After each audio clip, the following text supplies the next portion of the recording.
आप सभी साथियों को जय भीम, जय कलाम, जय मंडल, जय संविधान। साथियों, आपका भाई कविराज कुमार धवन, राष्ट्रीय अम्बेडकर स्वयं सेवी शाखा। साथियों, कुछ दिन पहले बाबा साहब भीमराव अम्बेडकर जी की जयंती के उपलक्ष्य पे कई कार्यक्रम आयोजित हुए और बाबा साहब भीमराव अम्बेडकर की जयंती के उपलक्ष्य पर राष्ट्रीय अवकाश भी रखा गया। पर बाबा साहब भीमराव अम्बेडकर जी की जयंती पर अवकाश रखने पर उसके आगे पुष्प अर्पित करने से बाबा साहब का मिशन पूरा नहीं होने वाला, क्योंकि मैं बात करने जा रहा हूं बाबा साहब के मिशन की, भटकते हुए मिशन की बात करने जा रहा हूं। क्योंकि बाबा साहब की मूर्तियों पर माल्यार्पण करने से, पुष्प अर्पित करने से बाबा साहब का मिशन पूरा नहीं होगा। क्योंकि बाबा साहब ने यह कहा था कि संविधान कितना भी अच्छा हो, यदि काम करने वाले लोग बुरे होंगे तो संविधान बुरा होगा। आज देश की हालात ऐसी है क्योंकि संविधान को खत्म किया जा रहा है। संविधान को खत्म किया जा रहा है, वो आप लोगों को सभी को पता है। कहीं राजनेता, कहीं राजनीतिक पार्टियां बाबा साहब को याद करने का ढोंग करती है, बाबा साहब को मानने का ढोंग करती है, बाबा साहब के अपने सिद्धांतों के अंदर रखने का प्रयास करती है। पर बाबा साहब का मिशन दोगला मिशन नहीं है, क्योंकि एक तरफ आप क्या कर रहे हो, दूसरी तरफ क्या कर रहे हो। बाबा साहब को मिशन पे चलने के लिए तलवार की दोनों धार पर कटना पड़ता है, क्योंकि बाबा साहब के मिशन को उन लोगों ने आगे बढ़ाया है जो बाबा साहब को पढ़ा है। आप तमाम साथियों से मैं कहना चाहता हूं, बाबा साहब की मूर्ति के आगे आप पुष्प अर्पित करें ना करें, बाबा साहब की मूर्ति पर आप माल्यार्पण करें नहीं, या जयंती मनाए ना मनाए, पर बाबा साहब के सिद्धांतों के लिए बाबा साहब का इतिहास पढ़ना पड़ेगा। जब तक आपकी समाज का इतिहास नहीं पढ़ सकते, जब तक बाबा साहब का आप जयंती पर कुछ नहीं कर सकते। बाबा साहब का मिशन को आगे लेकर जाना है तो बाबा साहब के इतिहास को पढ़ना पड़ेगा। साथियों, बाबा साहब को उन लोगों ने धोखा दिया है, या बाबा साहब ने कहा था कि मुझे उन पढ़े लिखे लोगों ने धोखा दिया है जो मेरे समाज के लोग हैं। सही कहा बाबा साहब ने, क्योंकि आज मैं 10 साल का अनुभव लेके चल रहा हूं। बाबा साहब के मिशन को युवा, जिसका उल्टा होता है वायु, वायु जहां बहती है वही समाज का विकास होता है। आज बाबा साहब के मिशन को युवा लेके जा रहा है। क्या युवाओं का मकसद है सिर्फ बाबा साहब के मिशन को लेके ही चलना? एक तरफ तो वो कैरियर को लेके चलते हैं, एक तरफ बाबा साहब के मिशन को लेके चलते हैं। पर आज बाबा साहब के मिशन को उन लोगों ने धोखा दिया है जो पढ़े लिखे लोग हैं। क्योंकि मैं बात कर रहा हूं समाज के जो लोग हैं, पढ़े लिखे लोग हैं, जो समाज के बाबा साहब के सिद्धांतों की वजह से, बाबा साहब के संविधान की वजह से, आरक्षण की वजह से आज वह अधिकारी बने हुए हैं, नेता बने हुए हैं। पर आज बाबा साहब के सिद्धांतों से, आरक्षण की वजह से जो नेता आरक्षण का मजा ले रहे हैं, वो बाबा साहब के बारे में और उसकी समाज के बारे में दो शब्द नहीं बोल पाते।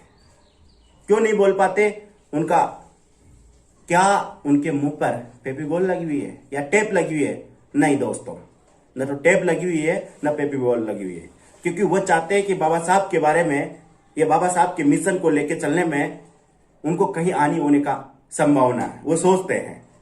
पर उन नालायकों को मैं कहना चाहता हूं कि बाबा साहब की वजह से ही आप लोगों को आज ये चुनाव लड़ने का, ये नेता बनने का, ये सांसद बनने का, या विधायक बनने का, या संसद में पहुंचने का जो अधिकार मिला है, वो बाबा साहब की वजह से मिला है। क्योंकि आज संविधान के ऊपर खतरा होता जा रहा है। आज देश में क्या हो रहा है? देश में क्या हो रहा है?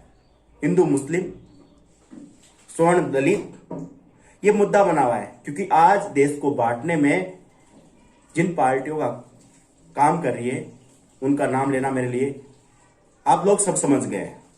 क्योंकि इन पार्टियों का मकसद है कि देश को बांटना है और देश के बांटने के आधार पर ही समाज के वोट बिटोरने हैं। कई पार्टियां हैं जो धर्मवाद को आगे लेके देश का बंटवारा करना चाहती है और अपनी राजनीति रोटियां सेकना चाहती है।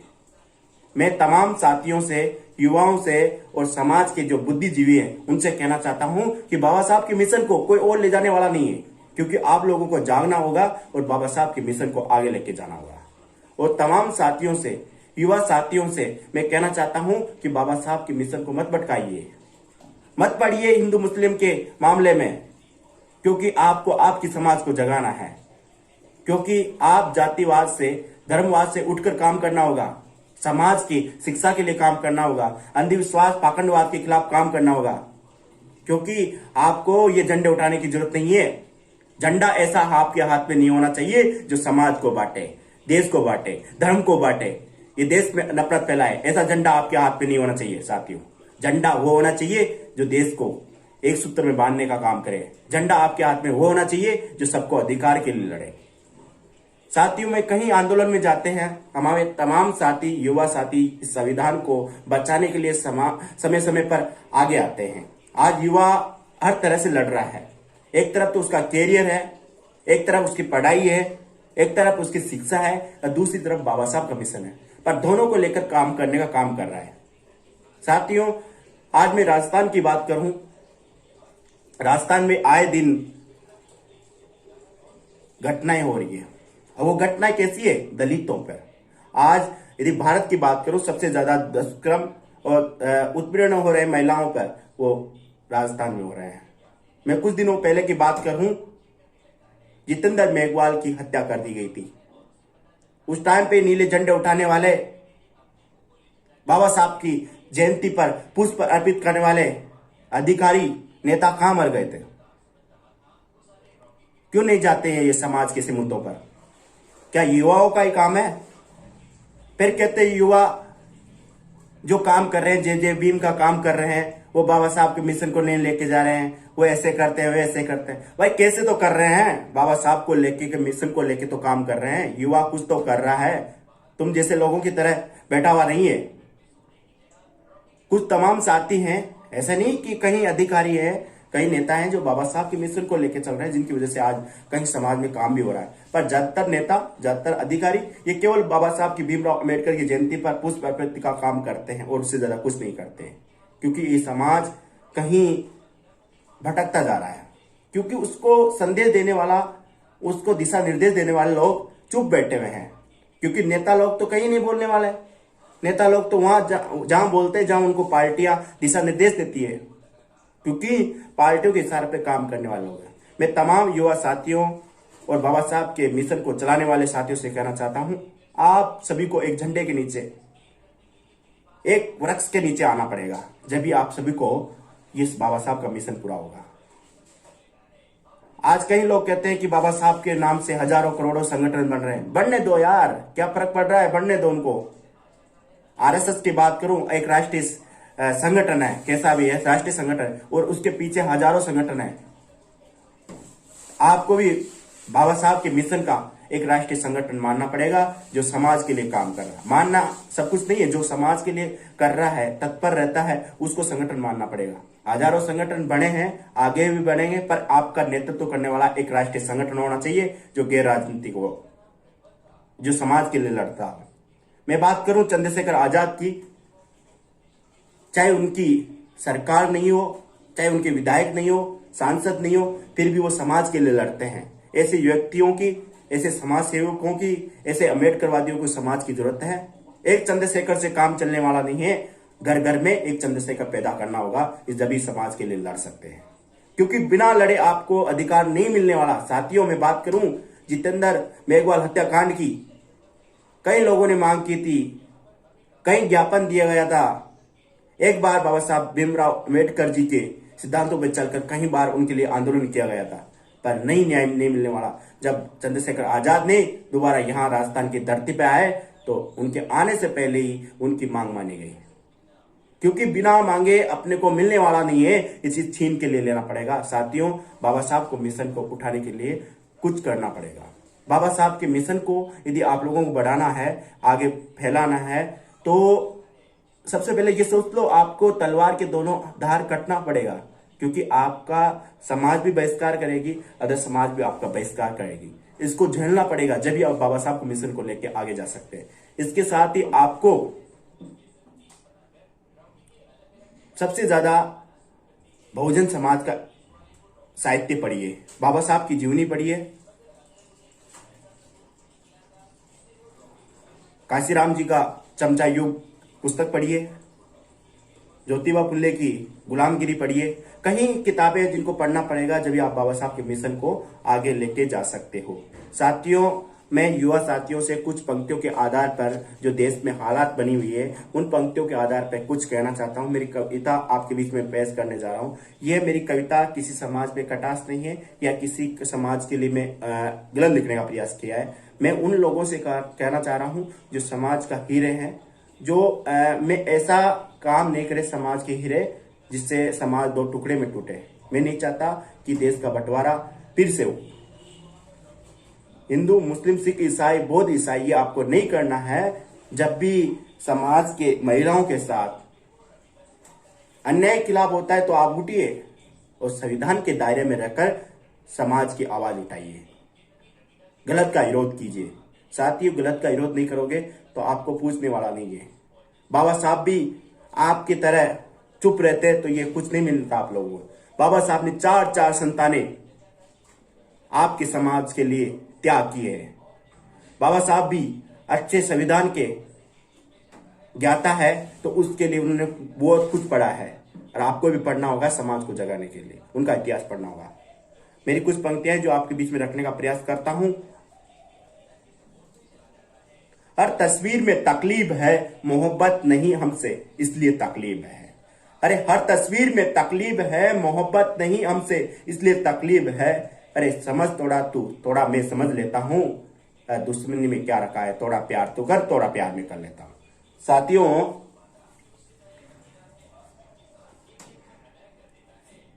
साथियों में कहने का मतलब यह है कि साथियों, आपको जातिवाद, धर्मवाद, ये परिवारवाद, क्षेत्रवाद, ये सब जितने विवाद है, जिससे विवाद का उत्पन्न होता है, वो छोड़ना पड़ेगा और ये देश को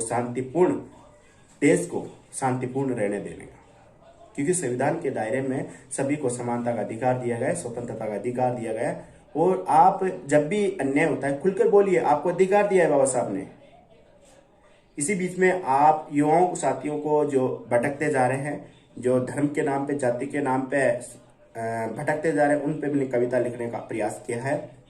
अरे दोस्त, भीड़ में जाकर क्यों भीड़ में शामिल हो जाता है। अरे दोस्त, भीड़ में जाकर क्यों भीड़ में शामिल हो जाता है। ऊंची आवाज में ऊंचा होकर फिर से क्यों नारे लगाता है। मैं तमाम साथियों से कहना चाह रहा हूं, जो जिस भीड़ में जाकर आप तेज तेज नारे लगाते हो देश के बंटवारे के लिए, नारे लगाइए अन्याय के खिलाफ, पर देश का बंटवारा के लिए धर्म के नाम पे, जाति के नाम पे आप नारा लगाते हो, वो गलत है। अरे दोस्त, भीड़ में जाकर क्यों भीड़ में शामिल हो जाते हो। ऊंची आवाज में ऊंचा होकर क्यों नारे लगाते हो। अरे दोस्त, पहचान उन दरिंदों को कुछ वोट बैंक के खातिर जात धर्म को आगे लाकर खून की नदियां बहा जाता है। मैं कहना चाह रहा हूं, जो लोग हिंदू मुस्लिम के नाम पे दंगा फैलाते हैं, उनका मकसद आप लोगों को बांटने का है। आपके बांटे हुए रास्ते पे चलकर ये टोपी वाले, तिलक वाले, मैं किसी पे टोपी वाले, तिलक वाले, हर व्यक्ति ऐसा नहीं होता, पर कुछ राजनेता ऐसा है जो अपनी राजनीति चमकाना चाहते हैं धर्म के नाम पे, जाति के नाम पे। उन लोगों से बचिए। अरे दोस्त, पहचान उन दरिंदों को कुछ वोट बैंक के खातिर जात धर्म को आगे लाकर खून की नदियां बहा जाता है और तेरे सीने में मेरे सीने में आग लगाकर हम दोनों को अलग कर जाता है। क्या करना चाह रहा हूं, जो राजनेता है, जो धर्म के ठेकेदार बने हुए हैं, वो आपके बीच में ऐसी भावना डालना चाहते हैं, आपको बांटना चाहते हैं जाति के नाम पे, धर्म के नाम पे। दोस्त, इसलिए पहचानो उन लोगों को, आप जानने की कोशिश करो जहां आप जा रहे हो, क्यों, क्या मकसद है उस नेता का। आपको बांटकर उसकी जाति रोटियां सेकने का काम कर रहा है। अरे दोस्त, उन दरिंदों को पहचान उन दरिंदों को कुछ वोट बैंक के खातिर हमें लड़ा जाता है। जो भारत की भूमि पर हम सब एक साथ रहने वाले हैं, एक साथ खाने पीने वाले हैं। हमारी जाति धर्म अलग हो सकता है, हमारा मजहब अलग हो सकता है, पर हम एक दूसरे से लड़ना नहीं चाहिए। हमें एक साथ एक सूत्र में बंधकर समानता का, स्वतंत्रता का सिद्धांतों पर कार्य करना चाहिए। उन्हीं प्रेरणा पर लिखी हुई कविता है कि पहचान उन दरिंदों को कुछ वोट बैंक के खातिर हमें लड़ा जाता है। अरे दोस्त, पहचान उन ठेकेदारों को कुछ वोट बैंक के खातिर धर्म के ठेकेदार बन के आएंगे। वोट के खातिर धर्म के ठेकेदार बनकर आएंगे। भीड़ जुटाने के लिए वे ठेकेदार आएंगे। ऊंची आवाज में ऊंचा होकर जोर जोर से नारे लगाएंगे। जैसे जैसे भीड़ नजर आने लगेगी, टोपी वाले तिलक वाले धीरे धीरे यहां से संख्या कम होने लगेगी। थोड़ी देर में चीखने चिल्लाने की आवाजें सुनाने लगेगी। अरे दोस्त, पहचान उन दरिंदों को। कल सुबह होते ही अखबार गली गली जाएगा। भीड़ भरी लाठी डंडों को साथ लाएगा। फिर लाखों लोगों की चीखते चिल्लाने की आवाज सुनाई देगी। थोड़ी देर में नदी नालों में पानी लाल ही लाल दिखाई देगा। फिर से टोपी वाले तिलक वालों की पंचायतें होने लगेगी। इसलिए पहचान, इस मुल्क को बचाना है तो हिंदू धर्म के ठेकेदारों से बचना होगा। जहां गलत होता है वहां विरोध तो करना होगा, पर विरोध का मतलब यह नहीं कि हिंसा हो। इसलिए हमें संविधान के दायरे में रहकर इस देश को बचाना होगा। आइए हम देश के हालात को समझते हैं। देश की हालात ऐसी हो रही है आज धर्म के नाम पर, कहीं कहीं धर्म के ठेकेदार है जो देश को बांटने की कोशिश कर रहे हैं। साथियों, तमाम साथियों से कहना चाहता हूं कि ऐसे मामलों में, ऐसे कार्यक्रम में, ऐसी रेडियो में मत जाइए जिससे देश का बंटवारा हो। हाँ, अन्याय के खिलाफ, आप दुष्कर्म के खिलाफ आवाज उठाइए, आपका झंडा उठाइए, आपकी आवाज बुलंद कीजिए। किसी के साथ जाति के नाम पे, धर्म के नाम पे भेदभाव होता है, उसके खिलाफ आवाज उठाइए। आप भ्रष्टाचार के खिलाफ आवाज उठाइए। आपके पास बहुत से मुद्दे हैं जिनके खिलाफ आप लड़ सकते हो और अपने आप को साबित कर सकते हो कि मैं अन्याय के खिलाफ लड़ता हूं। पर धर्म के नाम पर कभी लड़ाई मत करिए दोस्तों, क्योंकि बाबा साहब ने ऐसा सपना नहीं देखा था कि आप धर्म के नाम पर ठेकेदार बनकर लड़ोगे और समाज को बांटने का काम करोगे। आपको पता है, बाबा साहब भीमराव अम्बेडकर जी ने जब हिंदू धर्म त्याग किया, कहीं धर्म के ठेकेदार उनके पास आने लगे थे।